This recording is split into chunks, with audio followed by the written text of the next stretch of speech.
Hello, good afternoon, everyone. And I'd like to, first of all, start by saying thank you for joining us today at our beautiful Alumni and Visitor Center here at UC Riverside. And for those of you watching online, thank you so much for tuning in. My name is Elizabeth Romero, and I serve as the Assistant Vice Chancellor of Governmental and Community Relations here at my alma mater, the University of California, Riverside. Woohoo! I know I have some Highlanders in the room, so give it up, Highlanders. I'd like to welcome you to the Changing Faces, the Case for Diversity and Inclusion in Higher Education Leadership. We know that as colleges and universities nationwide work to recruit students, attract a diverse student body, and promote the success of students in competing courses, programs, and degrees, college leaders set the tone, setting the values and direction of institutions. And when that leadership is not reflective of diversity of the student population, student success suffers. When campuses are inclusive and reflective of the student population, the culture, practices, and policies align with the needs of students. Students experience greater sense of belonging and have more role models to look to and aspire to be. And we validate their experiences. More importantly, leaders who can relate to the unique experiences of students are also better positioned to serve them. Today, you'll hear from a panel of experts that'll share their insights as to why inclusive college environments improve success for all students. I'd like to take a moment to recognize some of our sponsors. UC Riverside, I'm so sorry. UC Riverside School of Public Policy and Graduate School of Education, and the Campaign for College Opportunity. So please give them a round of applause. I'd also like to take a moment to recognize some of the representatives from our regional elected officials' offices. And I saw from the Office of Assemblymember Jose Medina, Jarrell Varela. Thank you. And from the Office of Assemblywoman Sabrina Cervantes, Rachel Gonzaga. Thank you for joining us. And I'd also like to recognize Rancho Santiago Community College District Trustee Zeke Hernandez. Thank you for joining us. And now it gives me great pleasure to introduce a campus leader who not only believes in diversity, but works to make it happen. UC Riverside's 9th Chancellor, Kim A. Wilcox.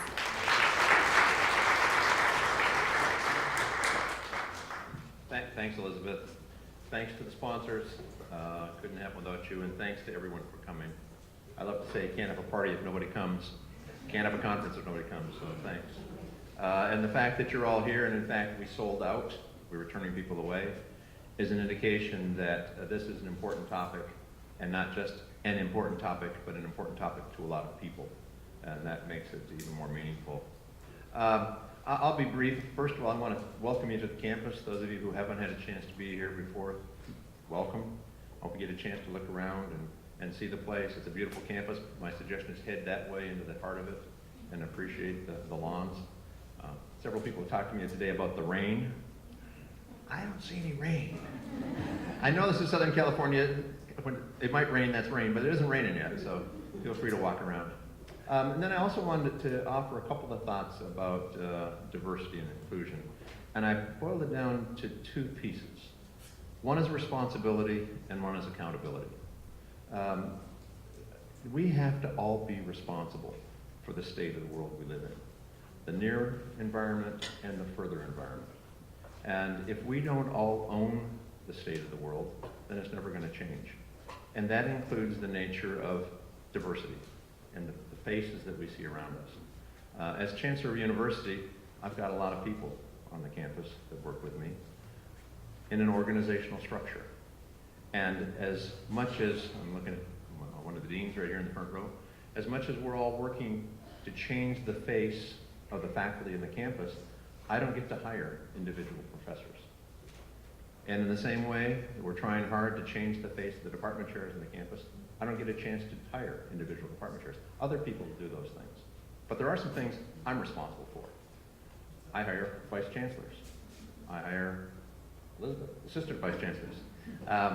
And for me, it's important that I do what I'm responsible for. So you saw the picture already.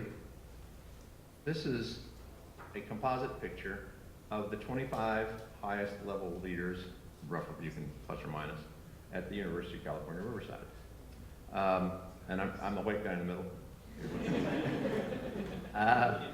It's a little bit corny, I'll admit, but Ron Coley, who is here, right below me, one time about a year ago said, Kim, you should take a picture of us. People wouldn't believe this. I said, it's corny, it's a little self-serving. But I've made and put it together, and it's pretty telling. I'm proud of those people as individuals, and I'm proud of the composites. But we didn't go out and say, okay, third box from the top, middle box, let's find a woman. 5 down, let's find a Hispanic man. We went purposefully and did everything we could to find the very best person we could in each box. And I believe pretty strongly, if you go out purposefully to find the very first person you can and run a search that fits that, it'll take care of itself. And this is our proof that it'll take care of itself. So that's my sense of responsibility. I can't be responsible for every single hire on the campus, but I can be responsible for mine. And if everybody on the campus had that same sense of responsibility, the campus is going to go. There's data in your folder about students and faculty at the campus. We're doing pretty well on students. We're doing pretty well on staff. We're not doing as well on faculty, but we've got it in our sights. A lot of people think of UC Riverside as a place that has a lot of Hispanic, Latina students because, of course, of where we are. Fastest growing Latino populations, one of the fastest in the state or the country. That all makes sense. That's not the story. The story is we were a very white campus until about 20, 25 years ago, when a former chancellor, Ray Orbach, said this simply isn't right. And he set about to change that. And you can go back in time and look at the enrollment records, and all of a sudden, during that time, our enrollment of Hispanic students jumps. It isn't because of where we're located. It's again about being deliberate and holding the responsibility. Now, accountability is the other part of this. In this kind of a picture, I'm okay with Janet Napolitano, the president of the University of California, holding me responsible for diversity at this level. But she also holds me responsible for diversity at all levels. And that's where now my job as chancellor is to hold others accountable. But it's so much easier to hold people accountable if they understand their responsibility set. So today, as you think about the kind of the lofty pieces, for me, these are the practical pieces: accountability and responsibility. If we all are true, responsibly and accountably, and we all are open to doing things differently, things will take care of themselves. But to this point, they haven't taken care of themselves, and that's why I'm so grateful to the sponsors for sponsoring this meeting so that we can be better in the future than we've been in the past. Welcome to UC Riverside. I hope you have a great day. I'm afraid I can't stay for very long, but I will get the report afterwards, so thank you.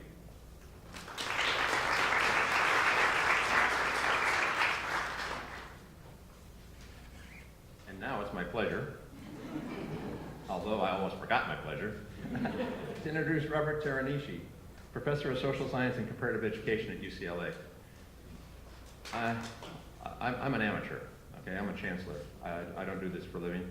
This is a guy who spent his whole life committed to this topic, committed to making a change, and he's the expert on diversity and inclusion. We're honored to have him here, Dr. Teranishi.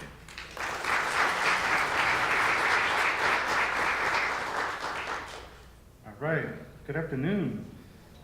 So like 3 minutes to 2, there's like a quarter of the people who are here now, and then all of a sudden it just filled up. So it's so great to see everybody here, despite the weather. I'm really excited to be here to join Chancellor Wilcox in welcoming you to a discussion about diversity and inclusion in the UC system. So I was in Riverside just a few months ago. It was in December, where Chancellor Wilcox actually had joined me in opening another meeting that we co-hosted with the UC Office of the President which was focused on UC HSIs, right? So we have this phenomenon occurring where 5 of the 10 UC campuses are now Hispanic serving institutions by designation, and also in terms of the fact that they're receiving funding as HSIs. So this means that at least 25% of their undergrad enrollment is Hispanic Latino students, and they're serving a disproportionately high concentration of low-income students. So, you know, demographically, this is a remarkable trend. That meeting, I think, is actually quite insightful context for this discussion for a couple of reasons. So first, it established the importance of being committed to and purposeful about the need for the UC system to create a working definition of what it means to be Latino serving, not just Latino enrolling. And then second, we established at that meeting the importance of learning, mentorship, and collaboration between campuses, as well as with other stakeholders, which is critical for informing institutional development, capacity building, and the building of political will. So we believe that the demographic makeup of our students, the fact that we're enrolling an increasingly diverse student population, is just one part of the equation. So with representatives from all 10 campuses, which was quite exciting, we committed as a group to learn more about best practices for serving Latino students, establishing a more comprehensive approach to student success, and to engage in evaluation that can inform our progress toward being better at Latino serving. So this brings me to the importance of what the Campaign for College Opportunity has done by bringing us together today. So first, I've been a professor for nearly 20 years studying higher education. And while the field has been making pretty good strides at bringing attention to the changing demography of the nation and its implications for the composition of students, we have not done a good job at bringing attention to how diversity and inclusion is a factor in the lives of faculty, staff, and administrators. So while we know from research that a diverse faculty and leadership is important for fostering a greater sense of belonging for students, creating an inclusive campus environment for our students, we haven't yet done enough to address the extent to which this is important for the faculty and staff themselves. And later on, I'll talk about the Moreno report that was done at UCLA, which kind of provides some insight into this climate for faculty at that campus. So I'm really looking forward to our discussion today about how the issues of diversity and inclusion are important for faculty and staff. And I hope that this can become a call to action for establishing a set of principles and action steps and benchmarks for addressing these important issues. So to this point, you know, it's not just a matter of doing some report, putting it on a website somewhere, and you know, hoping people download it and do something about it. I think that through the Campaign for College Opportunity, the discussions are having throughout the state are important for you know, taking actionable steps to do something about what we're seeing in the data. So it's my pleasure to introduce to you Michelle Siqueiros. She's a president of the Campaign for College Opportunity. So I've had the pleasure of working with Michelle on a few different projects over the years, and I'm truly grateful for her leadership and her commitment to issues of access, equity, and diversity in higher education in the state. Thank you, Michelle, for bringing us together and for providing us with this opportunity to talk about the importance of equity and diversity in leadership in California higher education. Thank you.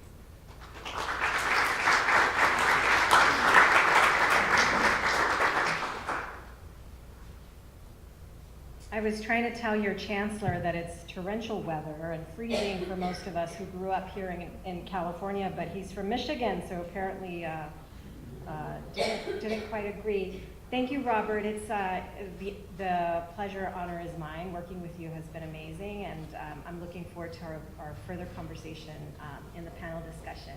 Thank you to everyone who came out on Friday. I love baseball, so you chose us versus your softball game that's happening across the street. I appreciate that. And I think it's only appropriate that we're here at UC Riverside, one of the most diverse campuses in the UC, if not the world. And UC Riverside, as many of you hopefully know, was also the place that named the first Latinx chancellor, Tomás Rivera, who is one of my heroes, and one of my favorite literary pieces of work was Y no se lo tragó la tierra.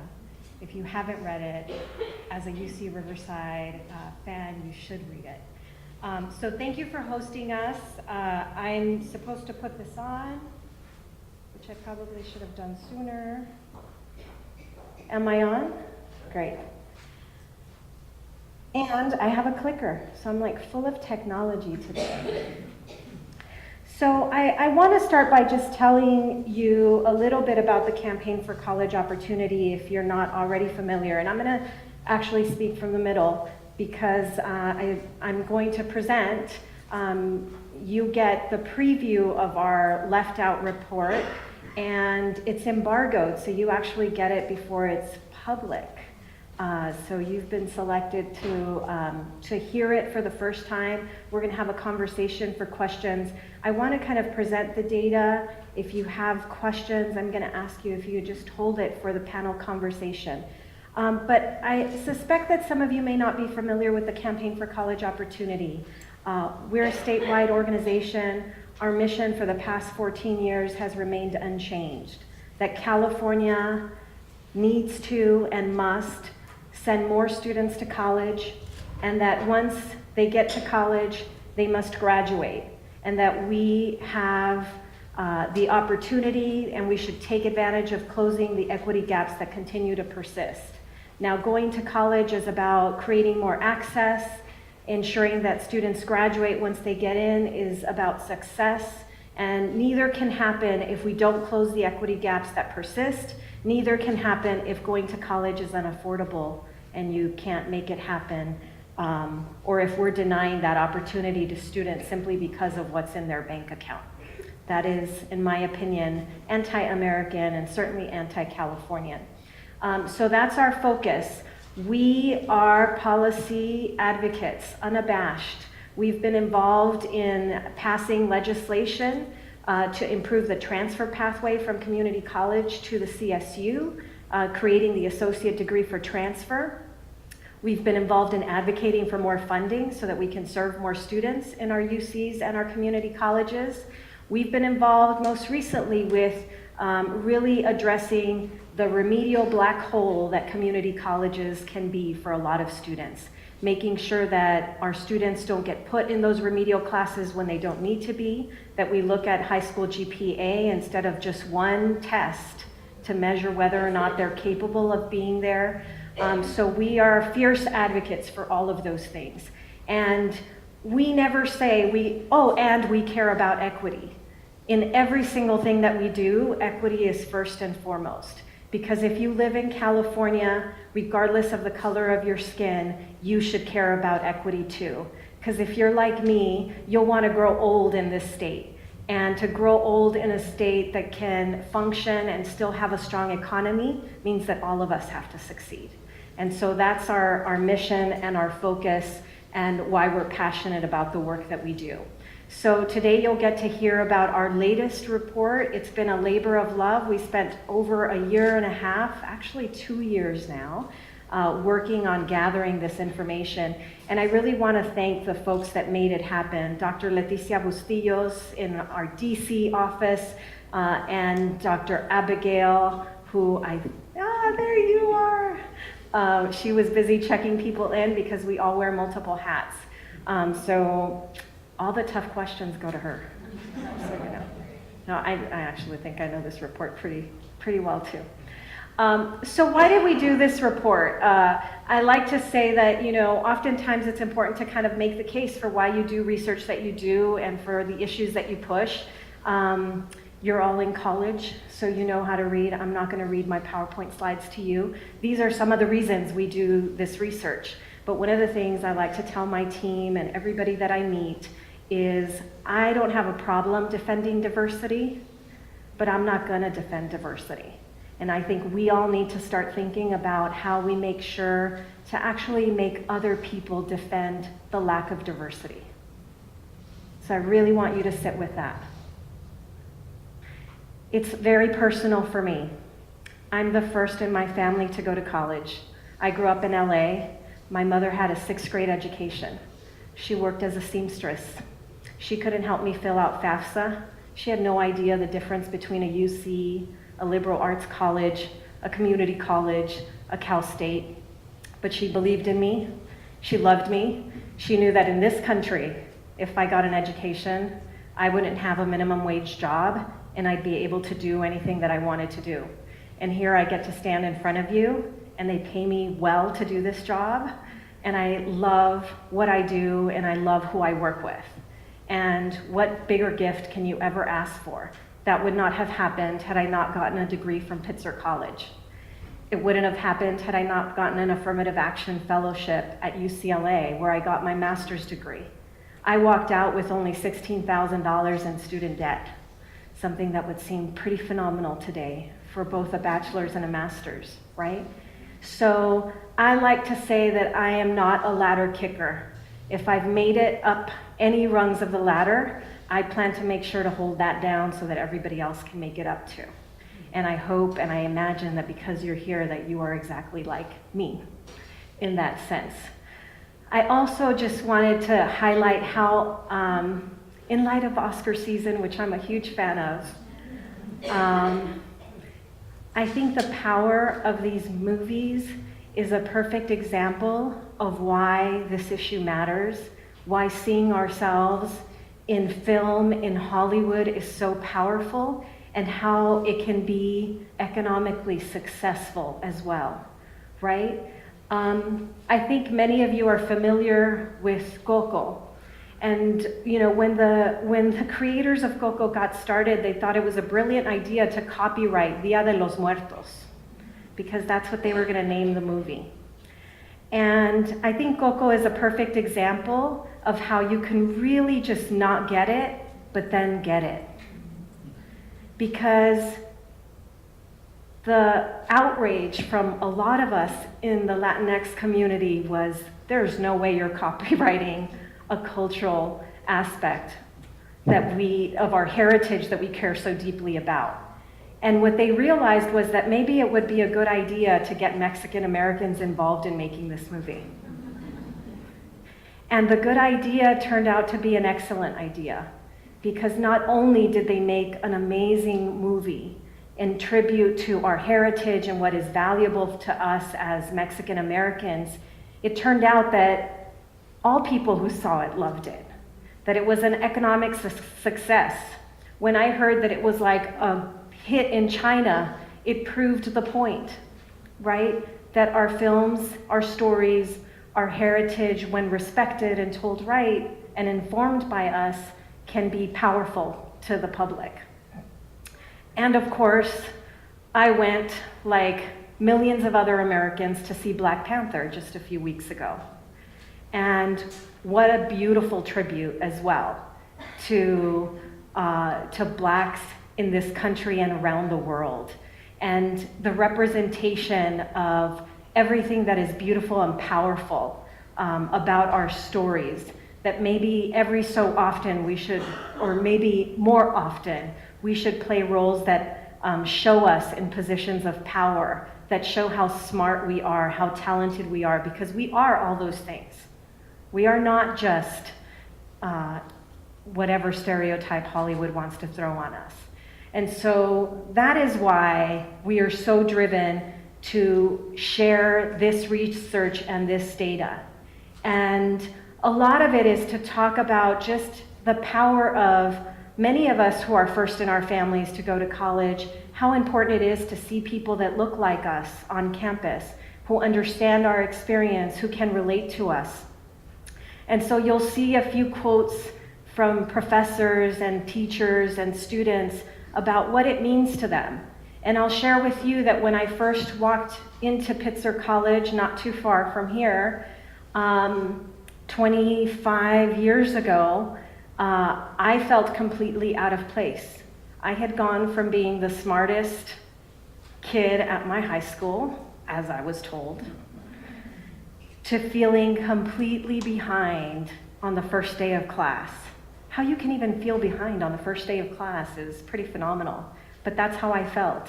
And I remember looking around and not seeing a whole lot of folks that looked like me. There were not a lot of students of color, and that was hard, and it made me start to question whether I belonged there, whether that place was for me. And that's why representation matters. That's why having faculty that are diverse matters.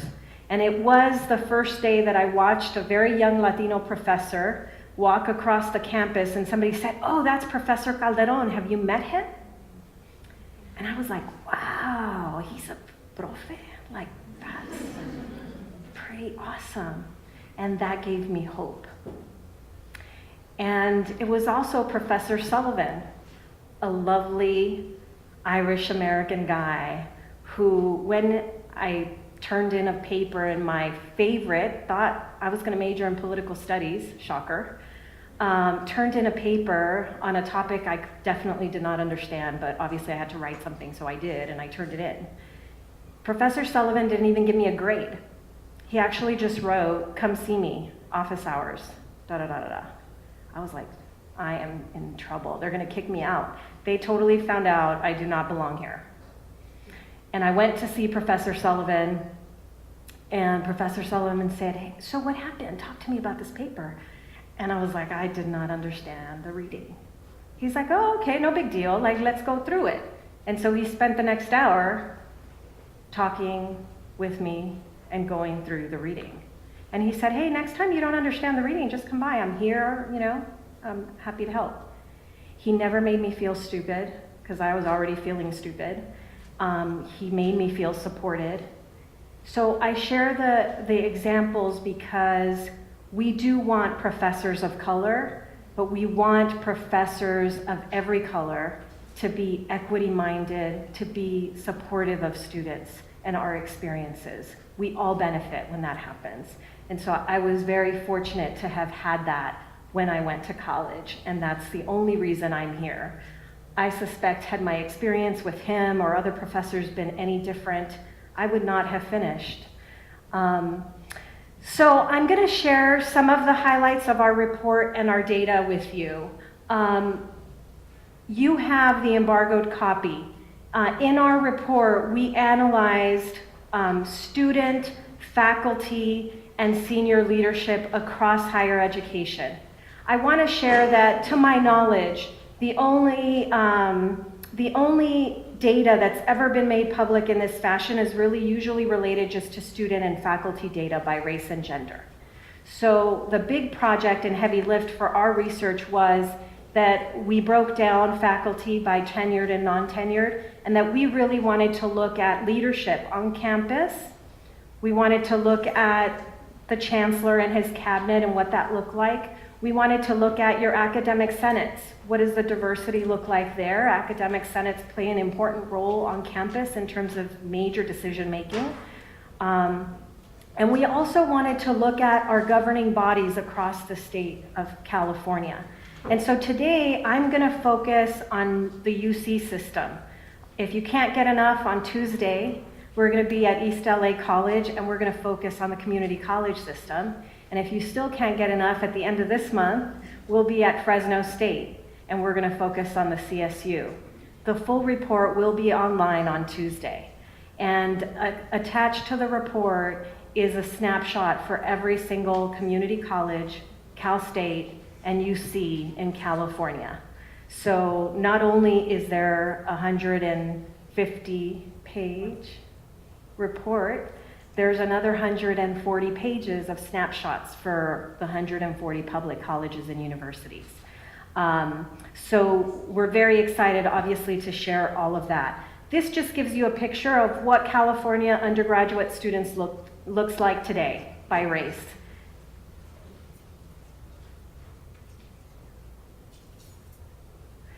So, as you can see here, 2/3 of our students are undergrads. 69% of undergraduate students here in California are students of color. 43% are Latinx, and you can see the breakdown. The next largest group are whites at 26%. 16% are Asian American, Native Hawaiian, Pacific Islanders. That's the AANHPI green bar that you see. And the blue is African American students. There are others. These might be folks that classify as biracial or any other category. And then unknown, people that don't choose to declare what race they are. Okay? And we wanted to show it by segment so that you can see the systems and how they look. So the first pie, you see California community colleges by race. The middle pie is the Cal State system by race, and the last one is the University of California. So right away you can already see that they're all diverse, but they're diverse in different ways. So we're going to focus on the UC and show you what this looks like for the University of California system. So you already saw this. This is the number of students enrolled at the 9 campuses, undergraduate students by race. That's the same little pie. We've put it there so that you can look at what does student enrollment look like versus tenured faculty. So these are your professors.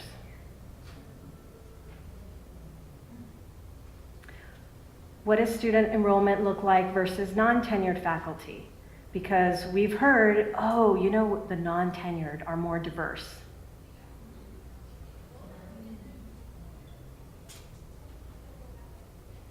What does student enrollment look like versus your academic senates?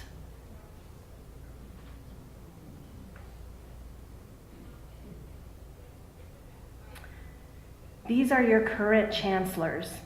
The data that I'm presenting, I should have shared, is looking at the 2016-2017 academic year. So in the report, you'll see the University of California only has 1 woman chancellor. But in this picture, as you can see, there's actually now 2, and there's 1 African American. So the second woman and the African American chancellor at UC Davis were appointed in this last year. So not included in our report. This is what your campus leaders look like. Now we also wanted to look like what's the team around your leaders. So these are the provosts, the vice chancellors, the high level positions, the members of your chancellor's cabinet is who we looked at here. So the Chancellor Wilcox, you heard him talk about how proud he was of what he could control, right? Which is the folks that he hires directly. And so when you look at senior leaders in those positions, you can also see that they're not very diverse. We also wanted to look at the University of California system. So looking at the University of California Office of the President, there's a UC president. We wanted to look at what is the Academic Senate for the UC. The Academic Senate, which helps determine what curriculum might look like, what admission standards might be considered.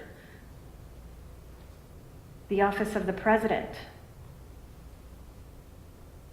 and the Board of Regents.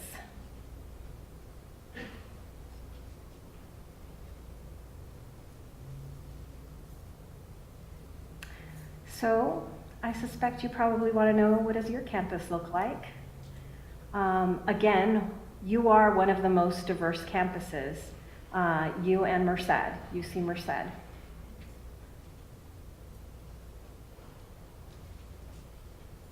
We also did an analysis in the report by gender, and later this month we are going to come out with kind of a deeper analysis crossing both gender and race. So it's amazing that Abby's sitting here smiling because, you know, she's been breathing these numbers nonstop for a bit. So this gives you kind of a preview of system-wide what some of the disparities are. I think as most of you know, in 2013, President Napolitano was the first female president named to the University of California in its 150-year history. It probably makes a difference because look at the office of the president. She actually has as many women, more women than men in her, you know, in her senior leadership. But you can see that the governor, and I will call the governor and the previous governor out, and the Senate Rules Committee that approves regents appointed to the board have certainly failed to ensure that women have a seat at the table on the UC Board of Regents. Of the 26 regents, only 7 are women. And you can see that the UC Academic Senate is also predominantly male.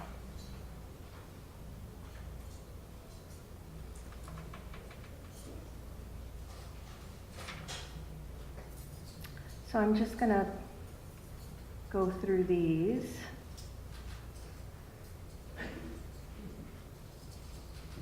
Again, these are the system, the University of California.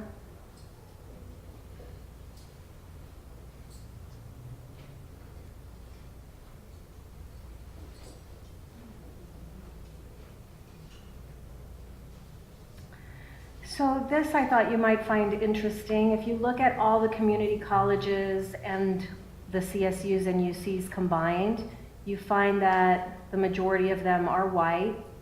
121 of the 146 campuses have majority white tenured faculty, that's 83%. 125, so even more, have majority white non-tenured faculty. So when you hear that the non-tenured or adjunct are more diverse, you know that's not true now. And again, 138 of them, 95% of these colleges have majority white academic senates. And 78, so slightly better, and that is really what we found, is that when you look at campuses, you do have much more diversity in terms of senior leaders. There's also a lot more gender parity. I don't think we had this, well maybe we do, we have bright spots. So there is also some really, you know, good things to celebrate.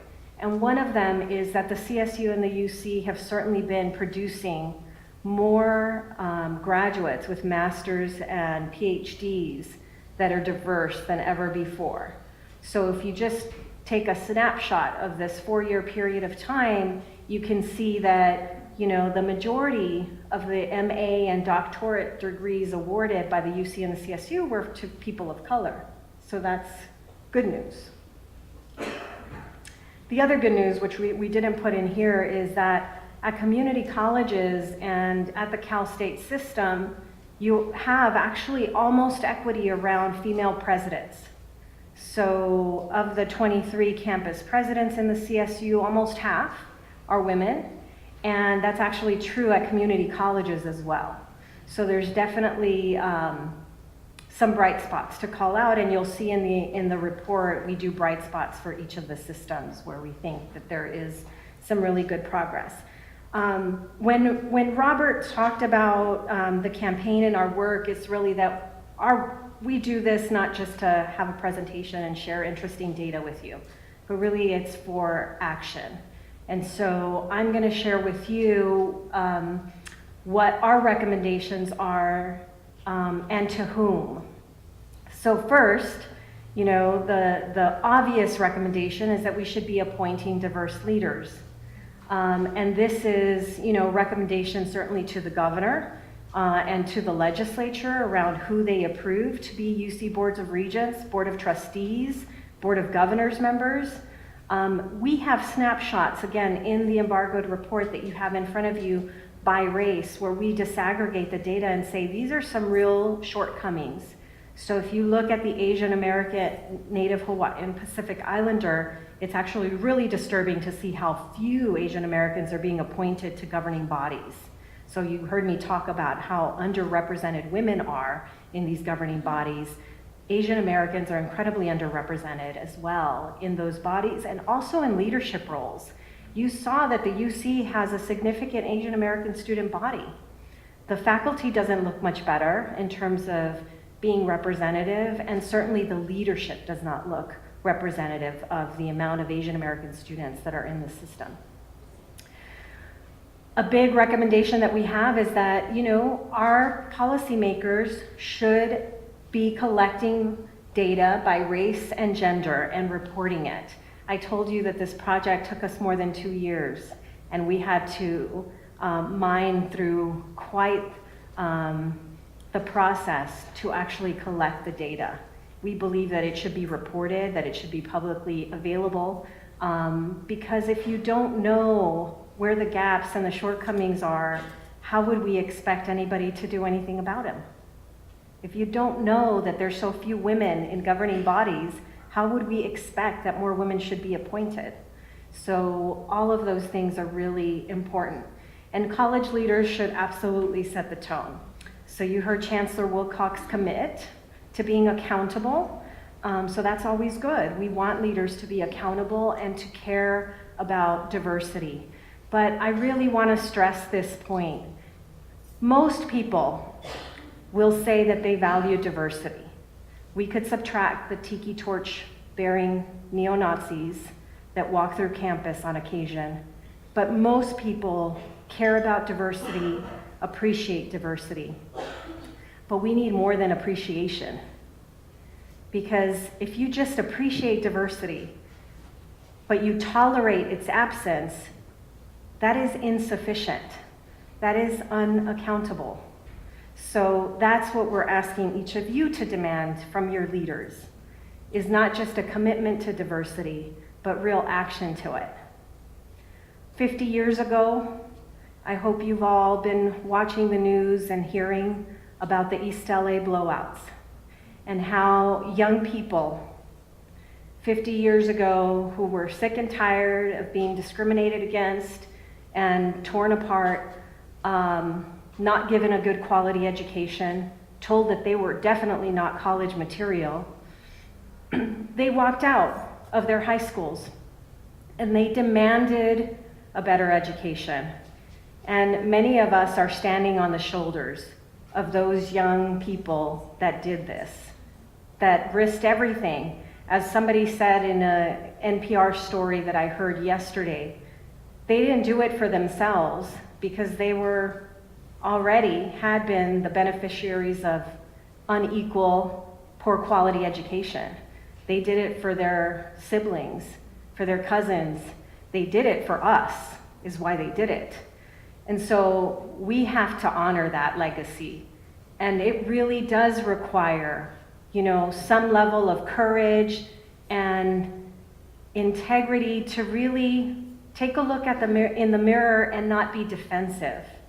That when we talk about the need for more diversity, we are not talking about excluding anybody. That when we talk about inclusion, that is exactly what we mean. So I will end with that. I'll actually leave this here in case you want to tweet at us, write to us, call us, email us. But I want to end with something that I said yesterday. Yesterday I was invited to speak to the Assembly Select Committee on the Master Plan for Higher Education. And when the committee got started, Assemblymember Berman said, we're here to talk about the promise of the master plan and the beauty of that promise and what it meant to California in the future. And I ended my remarks as I will end them here. We talked about what we were going to name this report for a long time. And I told Assemblymember Berman yesterday when I concluded my remarks and shared my recommendations that promise can be a noun. And when you promise as a noun, it means that you make a commitment to do something. But promise can be a verb. And when promise is a verb, it means that you actually do it. And so I urge the assembly members and the state senator that were present to actually think about the promise as a verb. Left out is also a verb. It's intentional. We titled it Left Out because we saw it as exactly that. It is intentional when your staff is not as diverse as it should be. Inclusion can be a verb, and that's only if you act on it and include people. So with that, thank you for listening, and I'm excited about the panel conversation.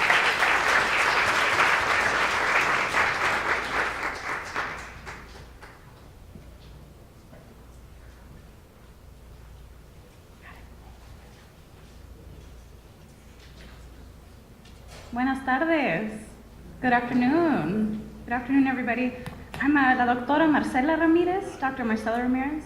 I have the honor of serving as the moderator for our following distinguished panel. Just really quickly, a little bit about myself. I'm an associate instructor here at the UC Riverside Graduate School of Education, not to be confused with an associate professor who's on the tenure track, which I am not, right? Things we're talking about. I teach Foundations of Student Services and Higher Ed Leadership, and I'll also be teaching a course on diversity in higher education at the University of Redlands next quarter. Finally, I'm a UC Regent Emeritus, believe it or not, don't let this face fool you. I served a 2-year term on the Board of Regents while I was a doctoral student here at UC Riverside. I'm the product of this campus of many firsts. I'm a UCR alum. I was the first woman student regent to get nominated from this particular campus, and the first out queer woman of color in this role on the Board of Regents. Thank you, thank you. So I have plenty of experience, right, shattering glass ceilings, but I don't want to be up here alone. We heard a bit of that from Michelle, right? No folks of color, women, or LGBT folks want to do it alone. We don't want to be the only person in the room, and each and every one of you can change that. We are here to determine what actions can be taken to create equitable and inclusive leadership pathways for everyone who wants a seat at the table. The argument for a holistic representation and village building is precisely why this conversation matters. We heard earlier on from Chancellor Wilcox about responsibility and accountability, and I think the panel will be able to talk about that today. So I'd like to bring them up one by one and do the introductions. At this point, Michelle Siqueiros from the Campaign for College Opportunity will be joining us. Dr. Robert Teranishi, Professor of Education at UCLA. Dr. Milagros Peña, Dean of the College of Humanities, Arts, and Social Sciences at UC Riverside. And Devin Graves, the UC Student Regent Designate and Doctoral Student at UCLA. Let's give him a round of applause.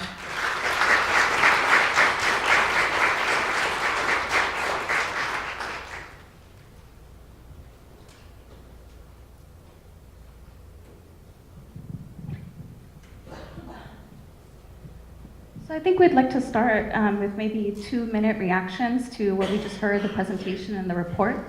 Do y'all mind if we kind of go down the line here? Devin, maybe you'd like to go first? Well, certainly, and thank you all for having me here. Happy to be having students here a part of this conversation, and thank you, Michelle, for the presentation. I think the big takeaway for me is the recommendations there. Representation matters, and we have to hold those in power who play a role in making the appointments to these boards, holding our campus leaders accountable. We have to hold those folks accountable to do those jobs. And so I really think we have to take this message in our advocacy efforts to the governor and to the legislator to make sure that they are keeping in mind when they're appointing folks to these positions, when they're confirming folks on the boards, that they are paying attention to what representation means. So that is the big takeaway for me, and I know that students across the UC appreciate that takeaway as well.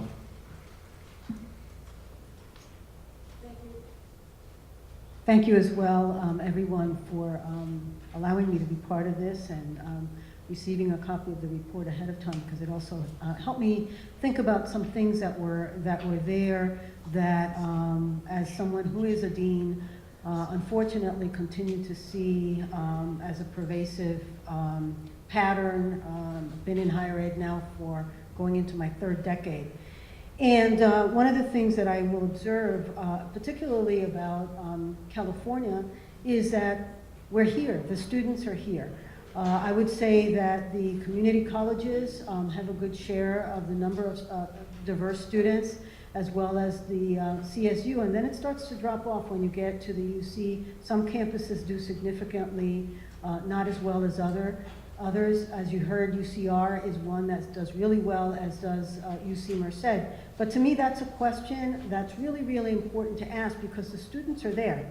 So while the numbers for the masters and PhDs that were presented here look good for now, I can tell you that nationally, of the best reports that I've seen, only about 6% of students of color actually go into the PhD.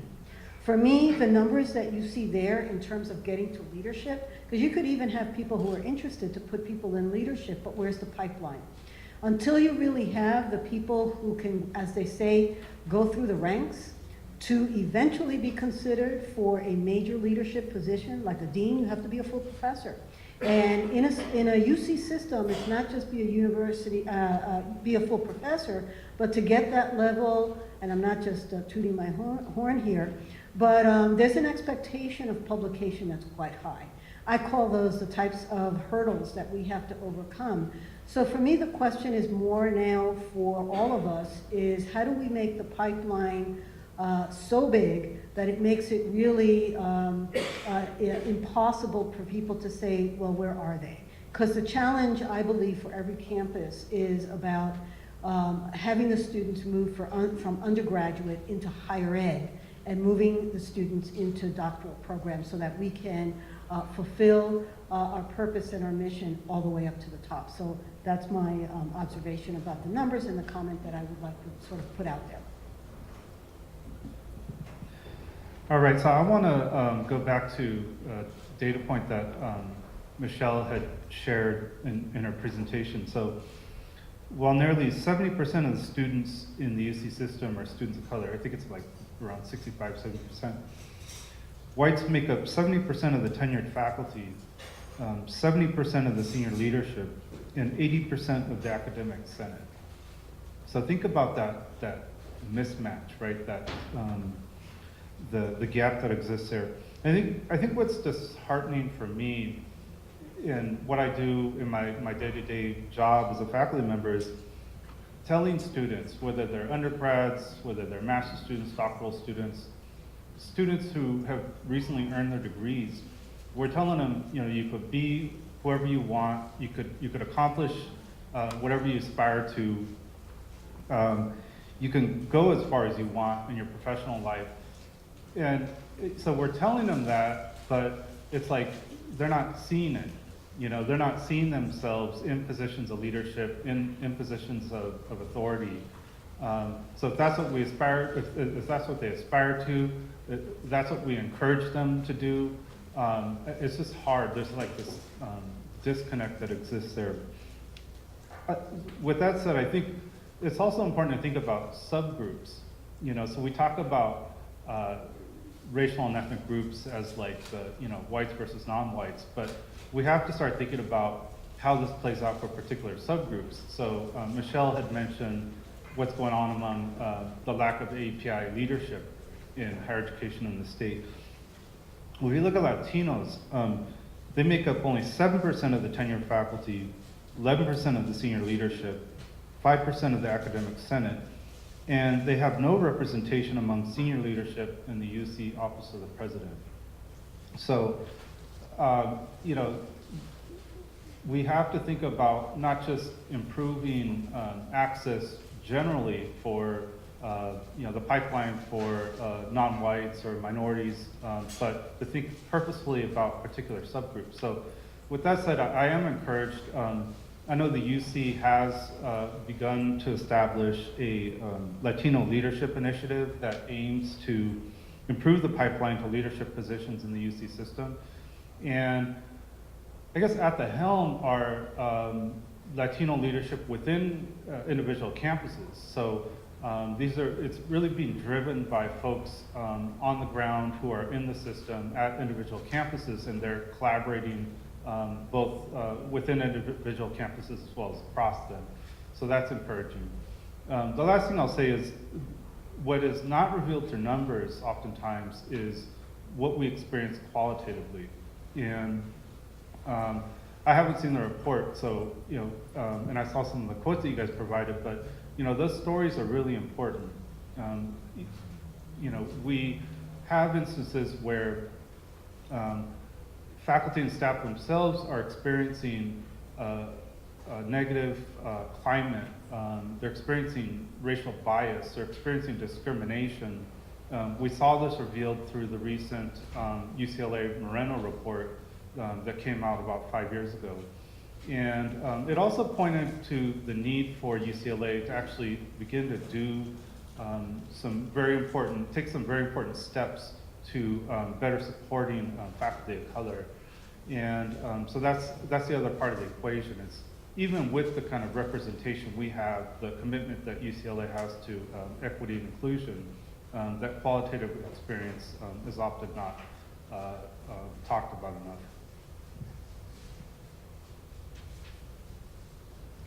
Hi, everybody. So as the moderator, I've got a couple questions on deck. So I'm going to go through the questions, send them to folks up here, and then we'll take questions from the audience. Sound good? So the first question is for you, Devin. You're a UC student, a doctoral student, and a student regent in a position representing students for several years. So much of the discussion around racial equity at the UC has been focused on diversifying our student body, which is obviously really important. But we'd like to hear if students are concerned about the lack of racial and gender diversity in administration in the faculty ranks. Of course, again, representation matters, and students notice that. Students notice that when they step onto campus, what the interactions are going to be and who the folks they're going to be interacting with. And so students care about not only, what the chancellor looks like and the cabinet looks like, but even, folks they're interacting with day in and day out, whether it's staff, TAs in the classroom, those are the graduate students that they're interacting with. A lot of stories you hear from students is they don't see folks that look like them. And so the UC really has to take the initiative to make sure that we are holding accountable our campus leadership to diversifying not only our administrators, but our faculty, our staff, so that our students can see themselves in these roles. I think that is such an important piece of the educational experience. And so students really, really care about this issue. The next question is for Dr. Pena. If research and students tell us that we need better racial and gender diversity in our faculty, administration, and academic senates, why don't we have it? What are the two top barriers that you see, particularly here, even at UC Riverside, to try to get more racial and gender diversity and leadership in the faculty ranks? Well, one of them I mentioned, which is the pipeline. And so then we go to the question of, what are some of the barriers to that, particularly with regard to hiring faculty as people are coming out of graduate school. And I can tell you that while the campus does have a very now robust program in working in diversity training that's more than online, there's also face-to-face to work with colleagues who are part of that selection process. So we try to focus on implicit bias. By that I mean, and I still hear it as a dean, and it's just amazing to me, so I kind of turn the tables on people. But I can tell you that you still hear things from colleagues that basically say, well, when we hire in our unit, we're looking for the best person. Those are the kinds of implicit bias things that we have to overcome. So I turn the tables on people, and I basically say things like, I'll point to some of the most revered, accomplished faculty of color that are all over the US. And I say, well, my question to you is, are you capable of being able to identify that person as they're coming out of a PhD program, and do you have the capacity to identify the rising star? And they look at me like, because I say to them, because I too am also looking for the best. My question is, are you capable of finding that person?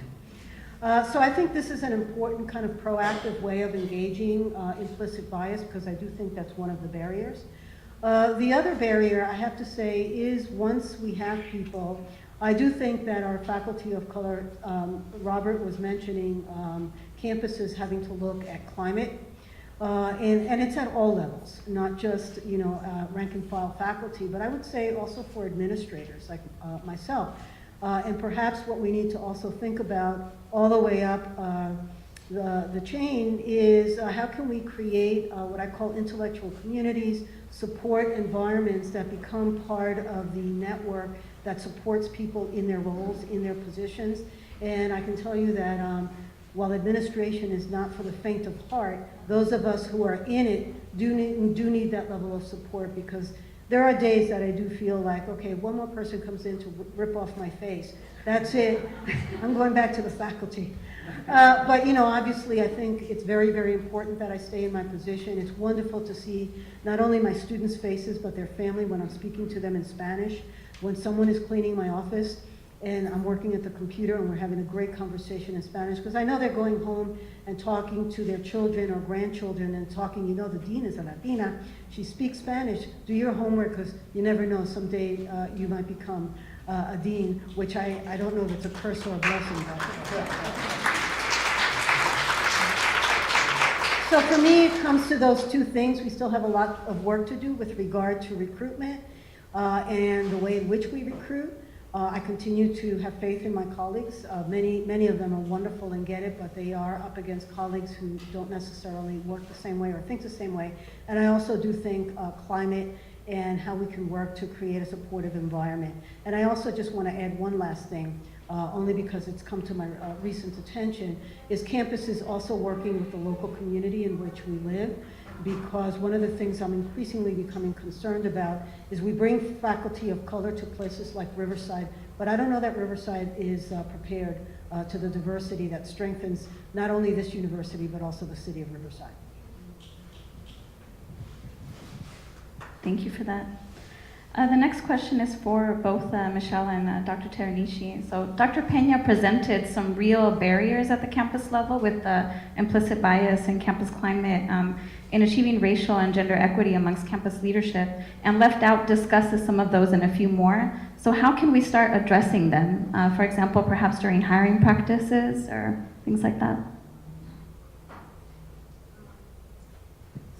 So yes, I mean, I think, you know, the dean is brilliant, right, at talking about reframing. And I think part of the reframing is also defining what we believe is a quality or qualification, right? Because many times just the job description itself is not communicating that we want to ensure somebody who is equity-minded is hired, somebody who is going to be effective with students of color, and can prove that. And so what do we value? Somebody that can mentor, that can be a leader, that looks.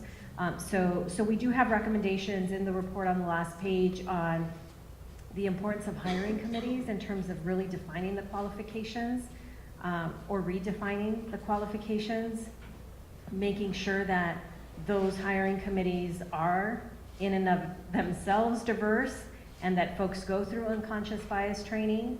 And we all have biases. I mean, we've all grown up in a society that has ingrained biases in us.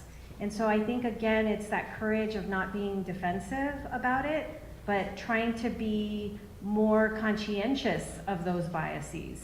And so making sure that hiring committees go through that unconscious bias training is important. I think the other thing that we heard from experts as we talked about it is that not only is the pipeline often used as an excuse for not hiring more people of color or more women, also Prop 209 is used as an excuse. And we talk about them as excuses in the report because we did want to tackle them. Do they explain away why we have lack of a diversity? And we believe they don't. We believe, again, that are you capable of finding that rising talent? Are you capable of valuing those qualities that people of color bring to the table?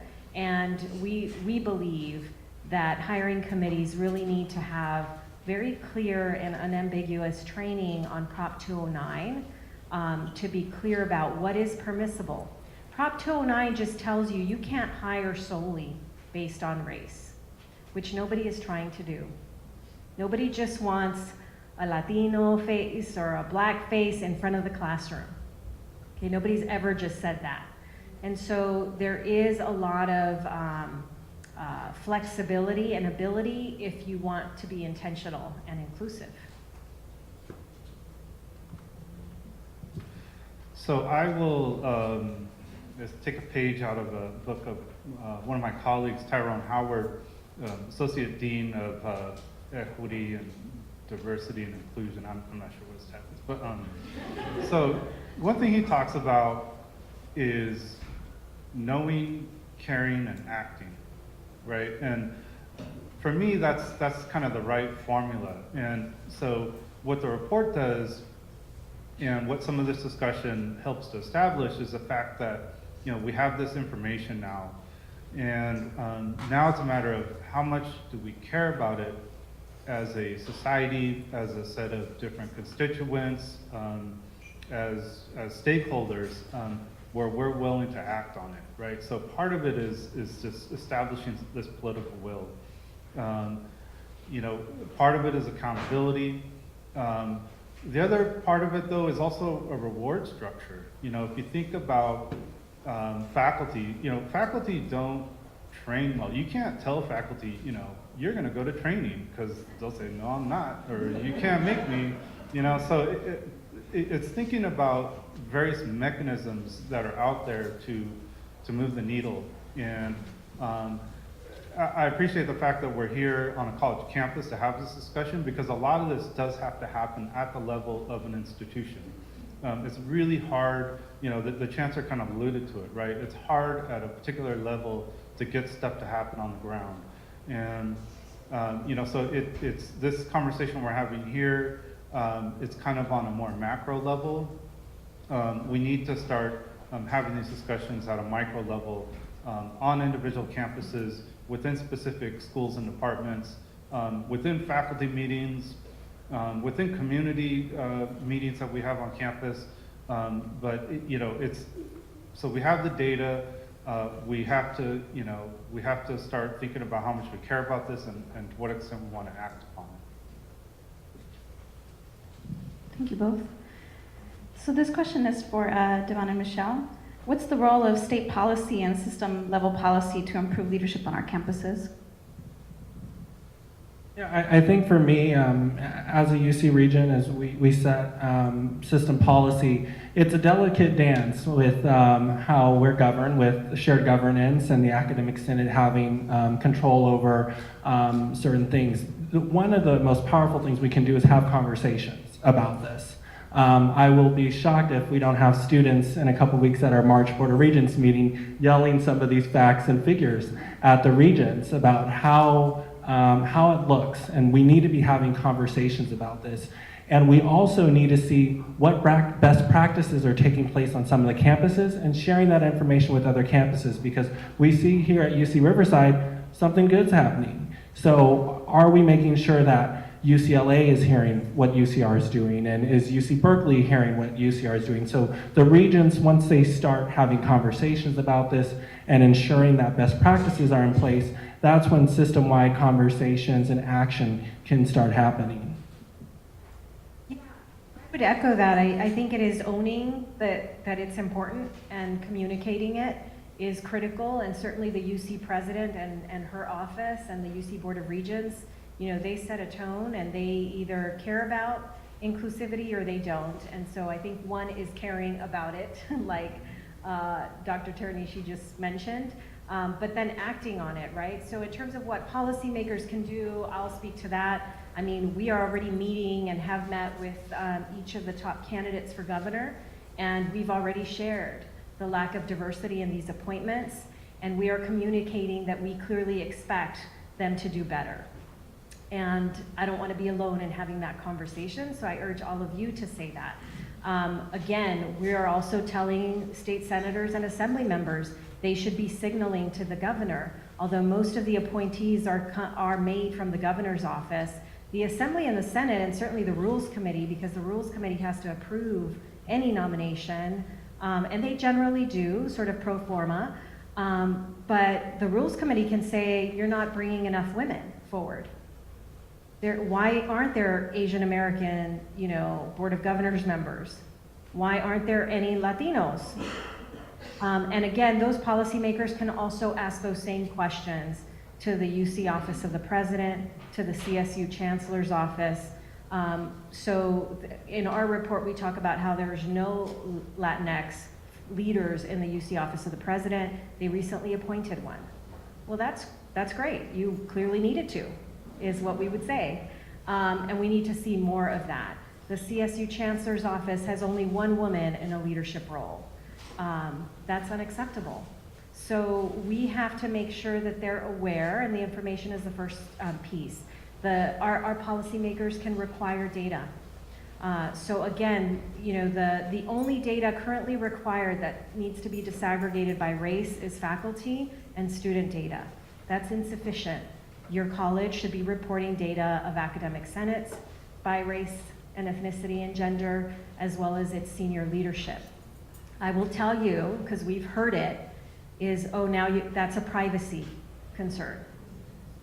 So it's not a privacy concern when we talk about the race and ethnicity and gender of our students, but it's a privacy concern when you don't want to disclose how undiverse your academic senate is. That's unacceptable. So we have to demand, I think, transparency. I think if we demand it, we will get action around that as well. So there are other recommendations around hiring committees and campus actions that you can see, but certainly policymakers have a role to claim that closing the equity gap matters, and to set goals to do that, and to set goals by campus to do that. I think every campus should be, you know, thankfully UC Riverside doesn't have a gap amongst students of color in terms of graduation. But you are unique in that. Why? Why is it okay that only UC Riverside doesn't have a gap for students of color? It's not. And clearly it can be done. So what is it that you're doing that you should make sure that every other campus does? So this is the final question for the entire panel, and then we'll open it up to questions from the audience. So the question is, what is the role of white individuals and folks of color in leadership in the faculty ranks?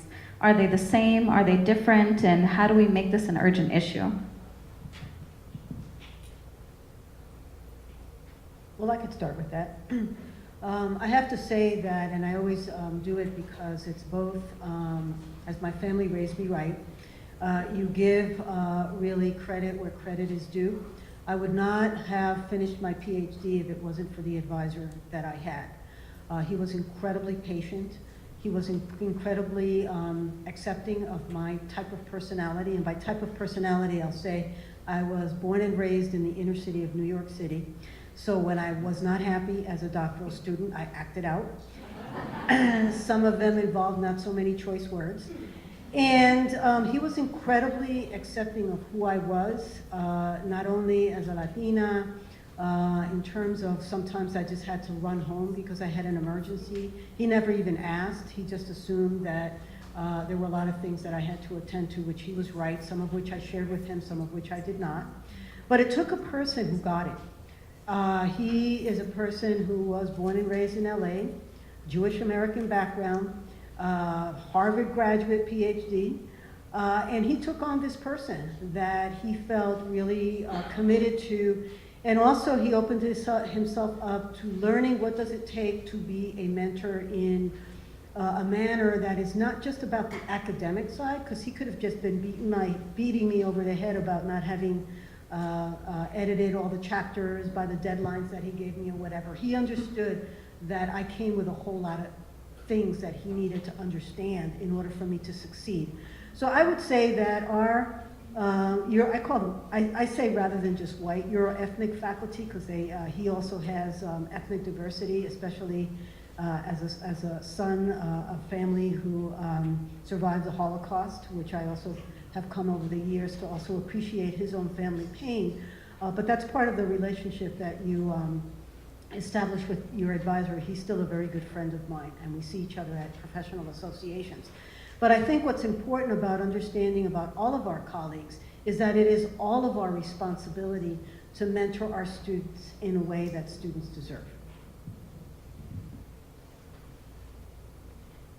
I would just add, I think part of the subtext to your question is, why is this more than a Black and Latino issue, right? And I think for me, as an Asian American, we often don't have discussions enough about how the issue of race, racism, inequality it's relevant for everybody in society, right? And so oftentimes when we talk about race and inequality, we don't even include Asian Americans. We think that they're, they don't have a racialized experience or something. And so I guess I'm not really going to reference whites, but I do want to say, as an Asian American, as somebody who's talked and worked with other Asian American faculty and administrators, it's, it's something it's just as relevant to them as it is for anybody else in higher education. And we're concerned about it, and we want to be a part of that conversation.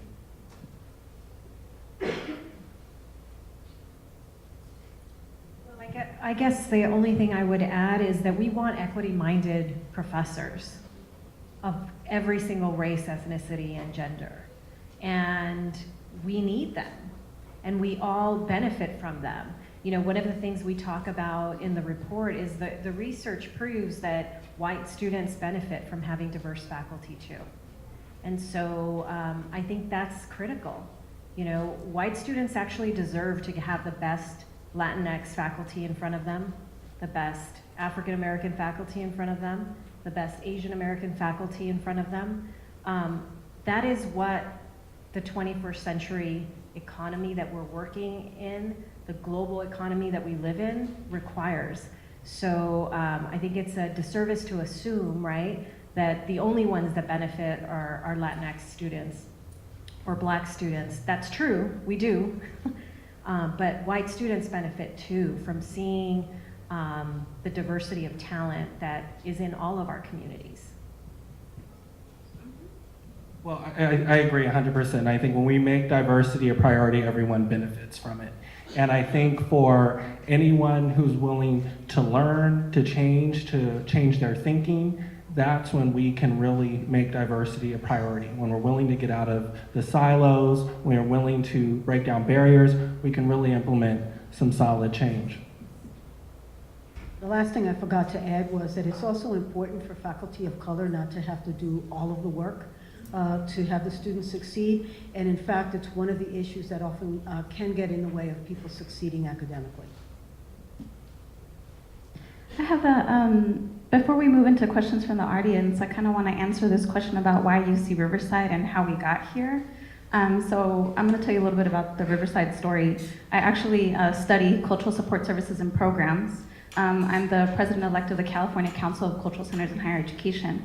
So Riverside got here not by accident, but by design, right? 45 years ago, in 1972, it might actually be 46 years at this point, Chicano Student Programs was established on this campus. So was Black Student Programs, which is now African Student Programs. We have 8 distinct cultural centers here at UC Riverside. The level of cultural support services and programs are unparalleled across the UC. I made this argument on the Board of Regents. I said, again, we're not here by accident, we are here by design. Staff, students, and faculty in the 70s and the 90s, again in the 2000s, and after 2010, advocated for these spaces to come together. Jeanette and Rubert Carsto were native faculty here at Riverside who advocated for the campus to be established in the first place in 1954, right? So the Native community has been really active, folks here. The Chicano Latino community has been really active. We had an Arab student organization in 1972. We didn't get a Middle Eastern Student Center until 2013. So what we've got is Chicano student programs, the African student programs, Native student programs, Asian Pacific student programs, the Middle Eastern Student Center, a women's resource center that has been here since the 70s as well, an LGBT resource center that is the first on the West Coast, right, west of Iowa, that has been here over 20 years. All of the staff here in particular, we've got undocumented student services also because of a presidential initiative, but the staff, the community, and folks on the ground have been advocating for equity and inclusion in this space historically. They still do to this day. They've done a lot of the labor. And again, we've been constantly talking about the Riverside stories. So I think that we need to honor all of those people who advocated for this place to arrive in the ways in which that it did, right? Because it wasn't just senior leadership who did it. Everybody else on the ground did too. So.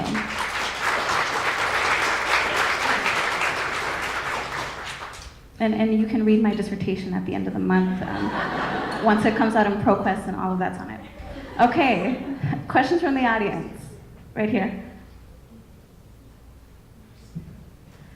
Hello, my name is Josefina Canchola, and I'm actually a UCR alumni. I'm on the UCR Alumni Board, and I'm also, I work for the Puente Project. So I know that a lot of the discussion has been focused on the recruitment piece, and the dean briefly talked about the retention piece. I do know, having been around for quite a while, that when we finally got people of color, particularly Latinos, and it has been Latino males that have reached the very top, they have been pushed out. So I really think that part of the conversation should include how do we retain people once we get them there, how do we mentor them, but then also the piece about, you know, how do we keep all the systems accountable to make sure that we retain them. So I wanted to see what your feedback was on that and if you had any ideas. Thank you. Yeah, I don't know anything about the particular people that you might have in mind in terms of pushed out. But I'll tell you there's a few challenges that we experience. Some has to do with the climate in some of the departments or programs that our colleagues end up in. So we certainly have a challenge that we have to work on, and one that I do with some of these departments. At least in a couple of units that I'm already working on, we have made some progress on that, and that helps with retention. The other thing is a national reality, too, that we face, which is that UCR succeeds, and we get a lot of people's attention, and then they poach our faculty. And sometimes the retentions can succeed, and other times people leave for various different reasons, including proximity to family, a research team that they're interested in. But we do make a very aggressive attempt. But I would say from the time I've been here, to me the greatest challenge has been in dealing with some of the climate issues that we are slowly making progress on, but it is the area that has been, I think, the driver to at least get people to think about applying elsewhere. Others got a question in the back?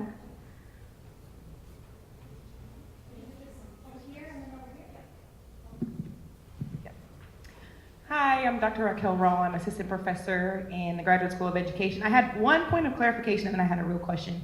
When we had the pie figure about tenure versus non-tenure, where do the folks like me who are tenure track, where I just wanted to know which pie I was in? In the tenured pie. Okay, well, tell my dean that too. Okay. I just wanted to make sure because that's a point of clarification, right? So some of us aren't there, but trying to get there. Okay, so my question, and I also study boards of higher education, so I'm really interested and intrigued by this suggestion and recommendation to have the governor appoint more folks of color, more women, all these different things, but then I'm wondering if this is the right way we should be quote unquote appointing these leaders, right? We know that there are places like Hawaii where you have to actually apply to be on the board, right? Which is something very unique. And I think a lot of times we have very clandestine systems in order to get to some of these positions, right? And so even if there are people of color who are qualified, they're not in the right circle sometimes because it's like a good old boys club, you know, and it's like, I was a regent and I went to kindergarten with the guy who's a regent, and these are stories that they actually tell me. I've known him since kindergarten, so I'm on the board. You know, like I have no connection to higher education or anything like that. And so I wonder how we make that process more open. I think the student regent one, you guys have to apply. The other people don't, right? They get a 12-year term and they don't have to apply for it, right? And there are no ramifications for if they get off. But I just wonder if there's a way that we can open up and make it less clandestine so that people actually know this is something you can do. You might not get it, especially if you don't know the governor, but you should make yourself, you know, make a case, so. I love that. So I think you took the reframing to the next level, which our recommendation focused in on, like, right now, how is it done? How do you do it better? But your point is very clear. You know, the governor right now has actually been under pressure over how he has appointed UC regents. In fact, in 1974, Californians made it very clear that there should be a committee to review candidates and to make recommendations to the governor. And apparently there are members of that committee that have never met. And so now they're looking at reviving that process. So you're raising an even deeper, strategy, recommendation around how it should and could be done. Because I think you're right, for too long it's simply somebody, you know the right person or you donate the right amount. I just want to contextualize because there were 4 appointees that still need to get confirmed by the Senate, and there will be 4 more vacancies to the UC Board of Regents in the next 6 months. So this is why this conversation is so critical, to talk about how we do appointments, who you appoint, and how folks come forward. And I also want to reiterate that it's absolutely true. The student regent goes through a 4-month interview process to be even allowed a seat at the table. So. Yes, there was one in the back. Yeah. Hi, my name is Amelia, and as a UCR student, or a student in general, I can most definitely tell you that we 100% do care about representation at all levels in the UC. That shouldn't be something new.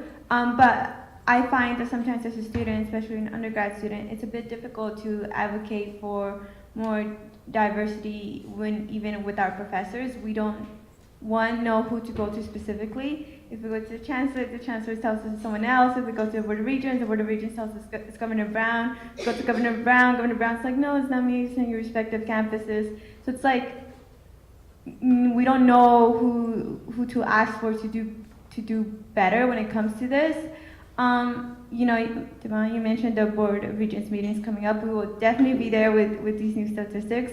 But other than us speaking like a public comments and things like that, what else more can we do? That's a great question, and to your point, as we as students we get pointed in different directions to go, and we really have to be united and attack on all fronts. So it's really what it has to be done. We have to have students talking out in public comment at Regents meeting. We need students in the Capitol or in district lobbying talking to members of the legislature about why this is important. We need to be talking to the chancellors and to our deans and to our chairs of the academic senate and showing that this is a priority for students. And I think when they see that students are organized, when this is not just a UC Riverside issue, but a Berkeley and an LA and an Irvine and a Santa Cruz and all 10 campus issue, there really is strength in numbers. And so I think it's that strength in numbers of organizing and attacking all fronts. I would just add the importance of having student representation of voice in the hiring process. So, when we put together search committees to recruit faculty, we need to make sure we have a student perspective in that process. So in addition to that, I think we should also insist that candidates meet with students, and that when they meet with the students have a way of voicing their concerns or opinions to the committee as they make their decision. All right. Do you have one more question? Okay, for one person maybe on the panel to answer? For the staff, my name is Julie Salgado, President of Staff Assembly. For staff, I know the SMG groups and the manager group and the professional manager group is 65% over the system, 65% white. And to get us there, I know the system is working on a succession planning program that's coming up. Do you have any recommendations for staff?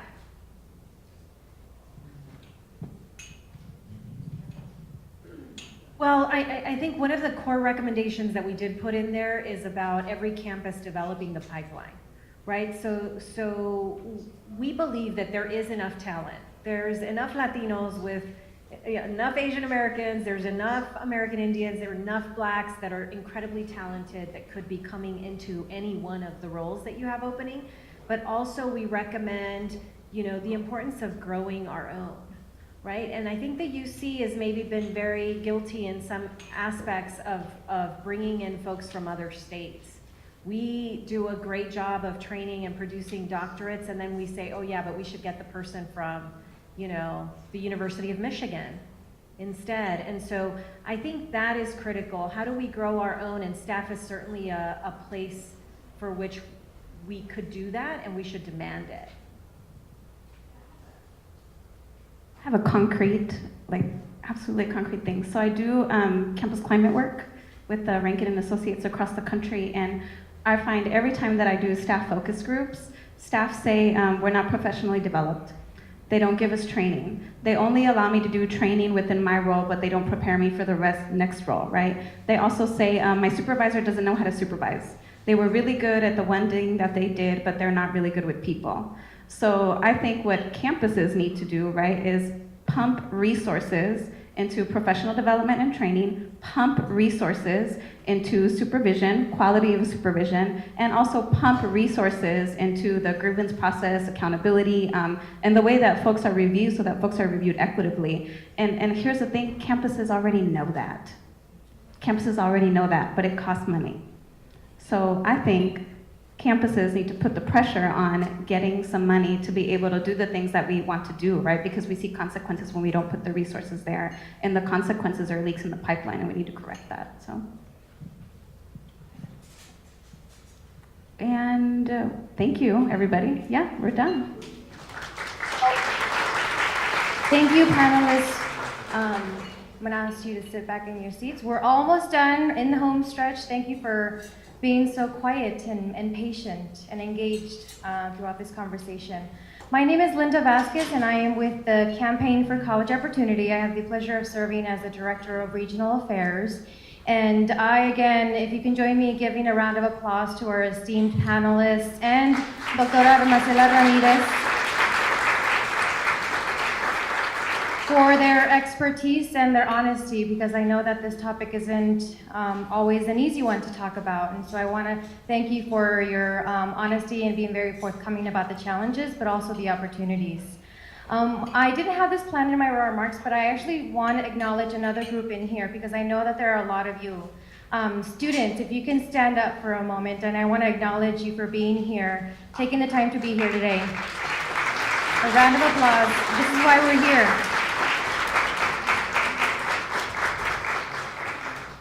Yesterday, Michelle mentioned she was on an assembly committee about the California Master Plan, and there were also some UCR students. Are they here today? Yes? Oh, there you are. And you asked a question. Welcome, and thank you for your leadership and for your voice, because if it wasn't for you, we wouldn't be having this discussion. For everybody else here, I hope you found this discussion to be thought-provoking, because that's what we want to do here today. The truth is, this conversation has been years in the making. This is the first time we see such a comprehensive analysis of gender and race diversity across our colleges and our universities. But change makers, advocates, and scholars have long called attention to the blatant disparities in higher education, whether that has been about access, student success, or representation and leadership. And I know that this issue is very important to you, which is why you're dedicating a couple of hours of your time to be here today. And I want you to think about the first time that you saw yourself, like Michelle did in her slide, the first time that you saw yourself in your own campus or in the workplace. Because we want to reiterate again that representation matters to us, whether that's through a movie or in our own classrooms. As I mentioned, that these change makers have long talked about this issue before we released this report. These scholars have published extensively about college opportunity, equity, and student success. These truth tellers have shone a light on some of the most critical issues in higher education, issues that sometimes may be controversial. They are beacons of light, trailblazers who brighten the path to equity in California. These voices have given ammunition to organizations and others, including the campaign, to fight against some of the most pressing challenges in higher education.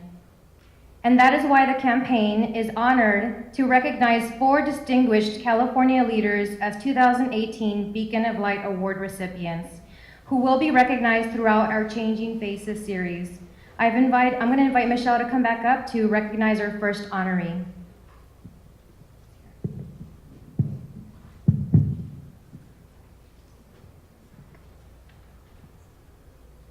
you've already heard how brilliant Dr. Robert Teranishi is, and so I won't say a whole lot more, but these awards have really been for people that I think beacons of light, properly called, light the path, show you where to go, and he has certainly been that to us at the campaign.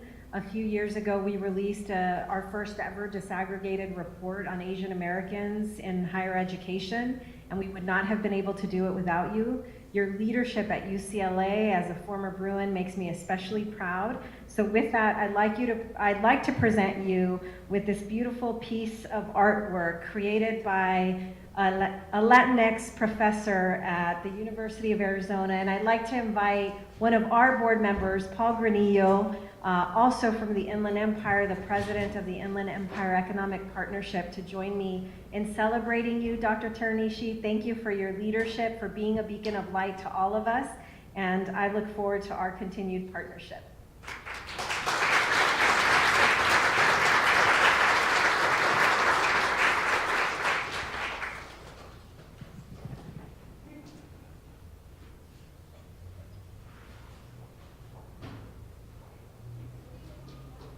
More hair and less chin.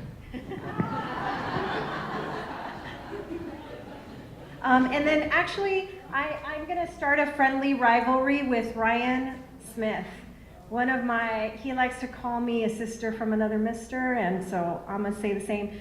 But Ryan Smith heads Ed Trust West, and they are an amazing organization. A few months ago, they released the Majority Report. And they've been having events across the state. They've also done a report, Black Minds Matter. If you haven't read those and seen those, I hope you will. At his last event, he had everybody in the crowd put up a copy of the report. And so I'm gonna ask all of you to raise up our executive summary, hold it up with pride. I'm gonna take a panorama picture so I can send it to him and we can start this rivalry.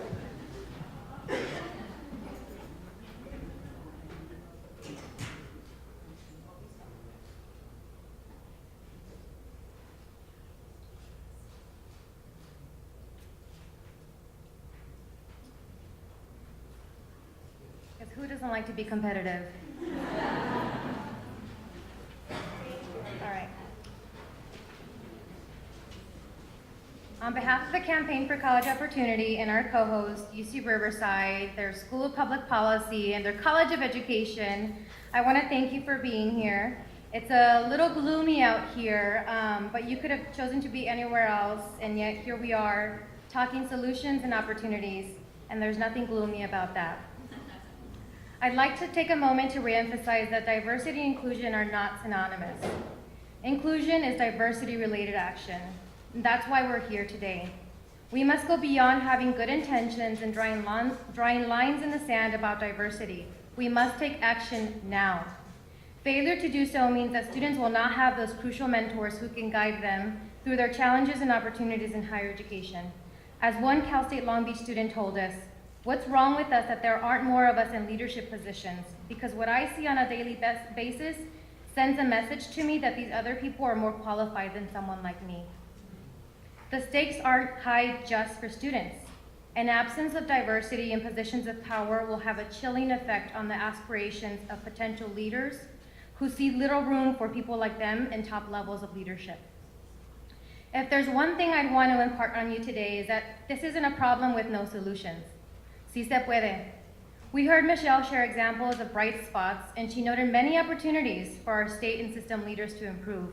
We also heard from Doctora Marcela Ramirez, Dean Peña, Dr. Teranishi, and Devon about the countless opportunities for us to do better.